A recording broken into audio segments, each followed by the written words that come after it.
Hey guys, it's Victoria and welcome back to FemmeHead. Today we're going to talk about motivation and the times when you don't feel so motivated. I don't know about you, but I'm guessing you do too. Have those days where you just feel like meh, and you have, even though you have 10 million things that you could do and 5 million that need to get done, you just have zero motivation and you don't want to do anything. And you know what? That's okay. I think we need to let go of like this feeling that we need to be completely on all the time and super productive, super motivated, because it's just impossible. Right, Theo? The more I've learned over the years, the more I've realized that my unmotivated times are during a specific time of my cycle. This is usually at the end of my luteal phase and the beginning of my menstrual phase. And I'm finally, after years and years and years, learning to just give into that and to let go for a day or two of this need to produce and be productive and be motivated and get all the things done, because it's not possible. And honestly, having a baby has been very helpful in teaching me to just let go and to slow down, and that like it's okay if things don't happen and don't get done. Like the world's still gonna spin, like things are still gonna happen, because having a baby forces you to slow down and to reprioritize, because when you're caring for a tiny human, it's just impossible to get everything done that you used to get done because you don't have the same hours in a day. Please don't break my computer. And speaking of that, we're gonna have to finish this video later because this one is in need of mom right now and he does not want to play. Okay, where was I? It's been a while. I am in a different shirt. So as I was saying, having a baby has forced me to slow down, let go, reprioritize, and it's actually been very, very good for me.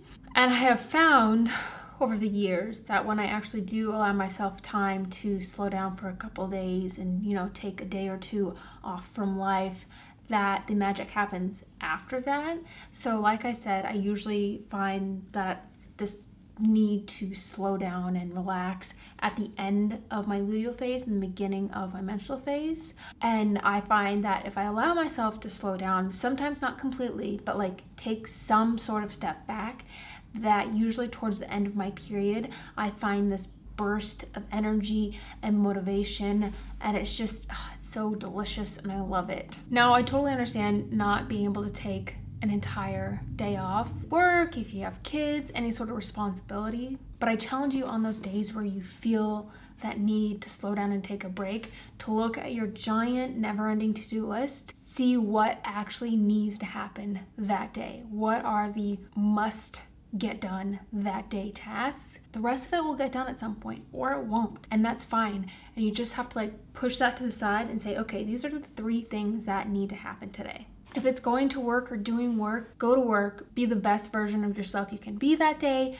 then come home and just take a load off. Don't feel like you have to go home and reorganize the garage and deep clean the pantry. And yeah, there's the things that need to get done, but does it have to happen today? Do you have to go through the pantry today? Take care of yourself, feed yourself, brush your teeth, feed your children, throw in a load of laundry. There's stuff that I get has to get done, but there's so much that we just put on ourselves that can 100% wait. One thing I really like to do on the days that I take a break is to kind of regroup and reset. I like to make my to-do lists. I like to brainstorm what projects I want to work on, what things I need to get done, and then to organize them and prioritize them by most important, all the way down to if it happens someday, that's great. I also like to do some version of a reset day, not a full-blown one, but get some laundry done, go and get groceries. Once again, that doesn't have to happen and it can wait. Just let it wait. Just seriously, take a load off.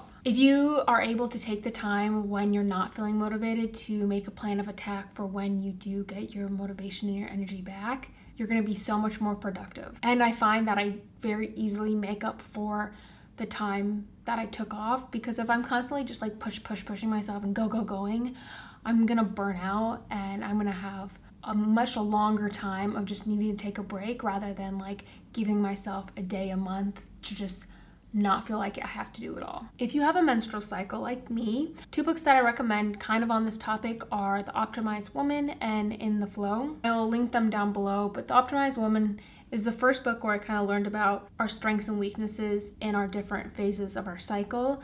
This knowledge has been very beneficial through my own experience, knowing that if I don't give myself a break, I'm not going to be as productive during those times.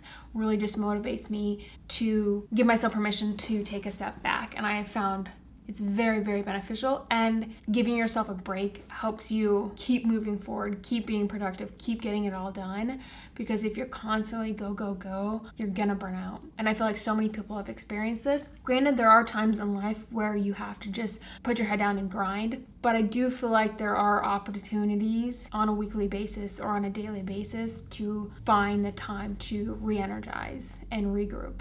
And then when you make the decision like, okay, today feels like it needs to be that day where I take a break, do it. Let go of the guilt and just do it. Rest days or days off are just as important, in my opinion, as the days where you are super duper productive.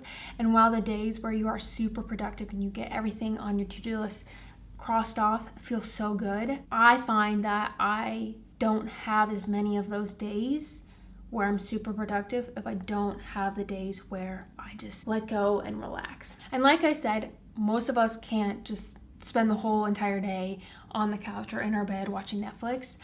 We all have responsibilities, work, children, families, like whatever it is, but challenge yourself to find those moments where you can slow down and take a break. I feel like there's currently this culture of being super motivated, super productive, like how can you get it all done? And while that's great, I think it's just as important to look at like, okay, making time for that, but then also making time for your recharge days. So I'm gonna stop rambling. Theo is sleeping, so I'm gonna go get some stuff done downstairs. Thank you so much for watching today's video. I hope you enjoyed it. Don't forget to subscribe if you haven't already, and I'll see you next time. Bye.